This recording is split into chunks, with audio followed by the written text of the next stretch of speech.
찬송가 212장 찬양하심으로 8월 25일 화요일 새벽 예배를 시작하겠습니다.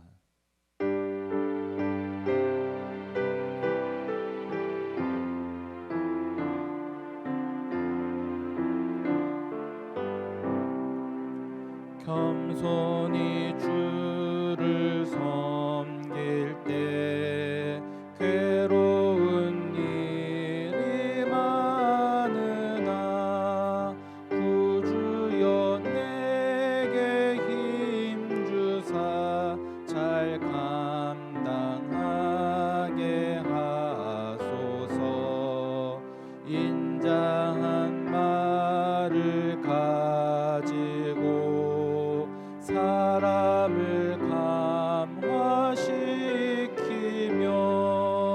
갈 길 잃은 무리를 잘 인도하게 하소서.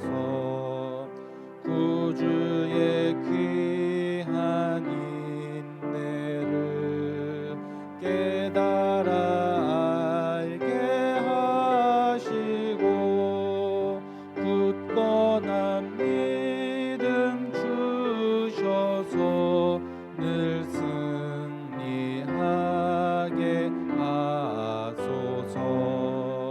장래의 영광 비추사 소망이 되게 하시며 구주와 함께 살면서 참 평강 얻게 하소서. 아멘.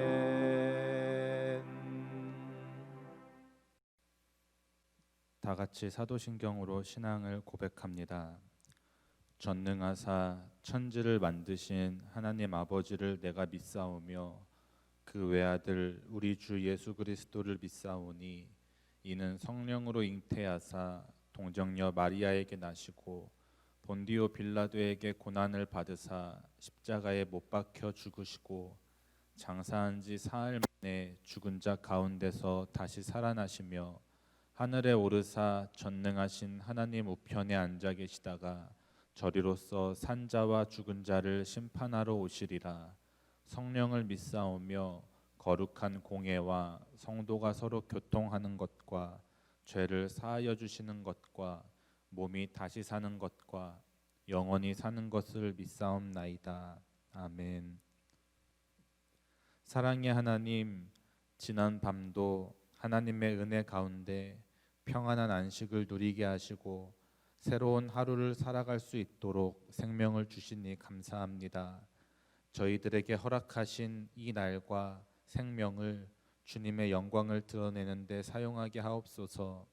말씀과 기도를 통해 새 힘을 얻고 오늘 하루를 시작하려 합니다.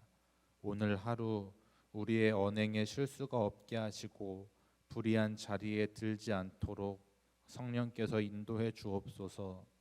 하나님의 영광을 드러내는 거룩한 그리스도인의 삶을 살아가게 하옵소서.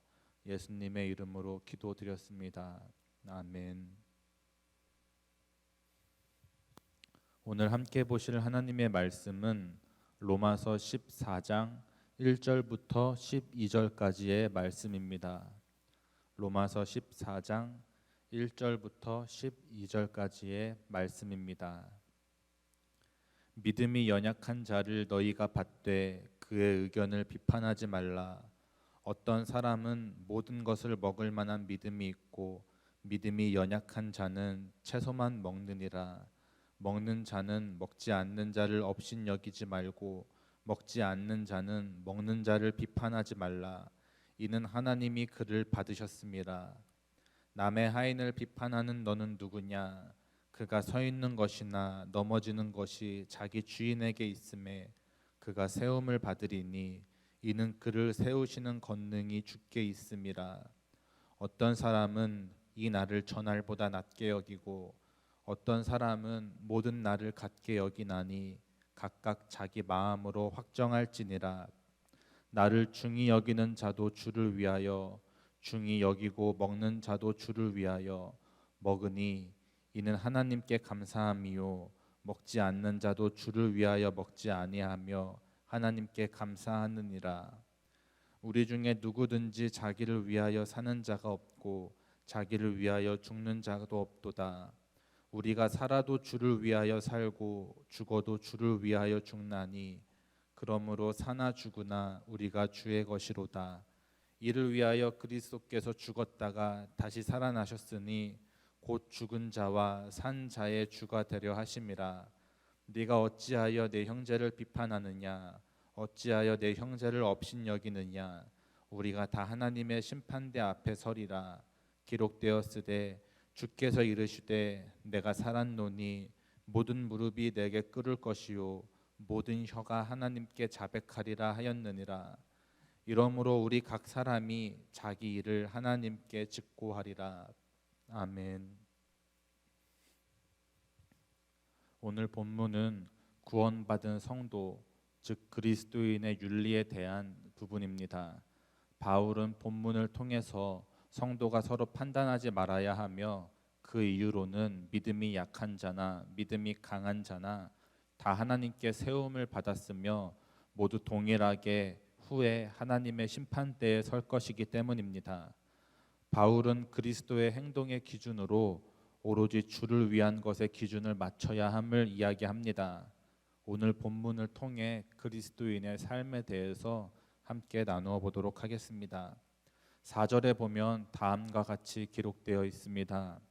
남의 하인을 비판하는 너는 누구냐? 그가 서 있는 것이나 넘어지는 것이 자기 주인에게 있음에 그가 세움을 받으리니 이는 그를 세우시는 권능이 주께 있음이라. 여기서 남의 하인이란 예수 그리스도의 종이 된 성도들, 즉 모든 그리스도인을 이야기합니다. 판단하는 자의 주인도 주님이시고 판단받는 자의 주인도 주님이십니다. 믿음이 연약한 자도 또 믿음이 강한 자도 모두 다 주님의 하인입니다. 우리 모두가 다 하인인데 어떻게 하인이 하인을 판단할 수 있겠습니까? 다른 성도, 다른 그리스도인을 판단하는 것은 오직 주님의 영역이며 우리가 누군가를 판단한다면 그것은 주님의 영역을 침범하는 어리석은 행동을 하는 것입니다. 하인이라는 단어는 헬라어로 둘로스와 오이케테스가 있습니다. 둘로스는 매매가 자유로운 그런 하인들을 이야기합니다. 오이케테스는 가족의 일원처럼 느껴지는 하인을 의미합니다. 오늘 본문에서 하인은 오이케테스라는 단어를 사용했습니다. 즉 남의 오이케테스를 판단하는 것은 주인인 하나님을 모욕하는 행위나 마찬가지입니다. 따라서 우리는 다른 성도를 쉽게 판단해서는 안 됩니다. 판단은 우리에게 속한 것이 아닙니다. 판단할 수 있는 분은 오직 하나님 한 분밖에 없습니다.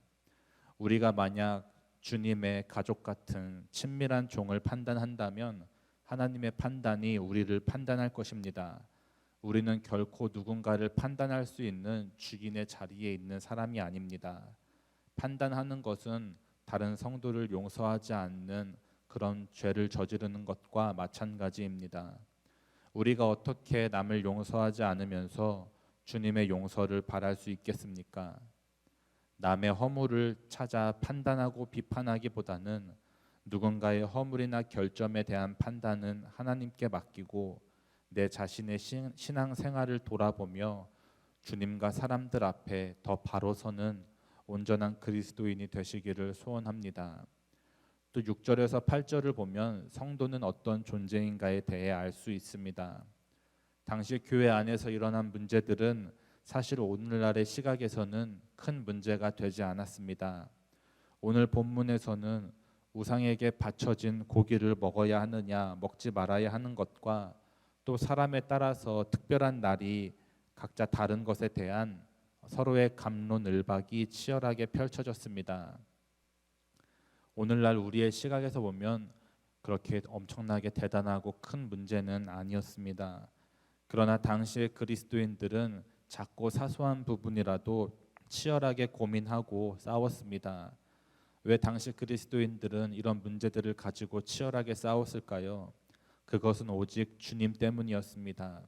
조금이라도 주님을 더 열심히, 더 바르게, 더 온전히 믿어보기 위한 열정이 있었기 때문입니다. 고기를 먹는 사람도 주님을 위해서였고 먹지 않는 사람도 주님을 위해서였습니다. 방법과 모양은 같았지만 목적은 같았습니다. 바로 주님을 위해서였습니다. 이런 그리스도인들의 모습을 보고 바울은 이렇게 말합니다. 7절과 8절입니다. 우리 중에 누구든지 자기를 위하여 사는 자가 없고 자기를 위하여 죽는 자도 없도다. 우리가 살아도 주를 위하여 살고 죽어도 주를 위하여 죽나니 그러므로 사나 죽으나 우리가 주의 것이로다. 초대교회 그리스도인들은 별로 중요하지 않은 것 같은 것들에 대해 치열하게 다투었지만 그들의 목적은 보다 더 열심히 온전히 주님을 섬기기 위함이었습니다. 구원받은 그리스도인의 삶은 더 이상 내 자신만을 위한 삶이 아닙니다. 우리는 이제 주님을 위해 살도록 구원받았습니다. 먹든지 마시든지 무엇을 하든지 주의 영광을 위해서 해야 합니다. 이것이 구원받은 성도의 삶의 정체성임을 기억하시기 바랍니다.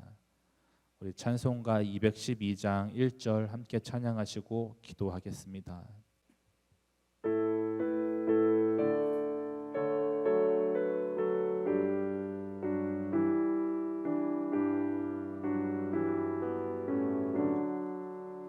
겸손히 주를 섬길 때 괴로운 일이 많으나 구주여 내게 힘 주사 잘 감당하게 하소서. 이 시간 간절히 주여 3번 부르짖고 함께 기도합니다. 주여, 주여, 주여.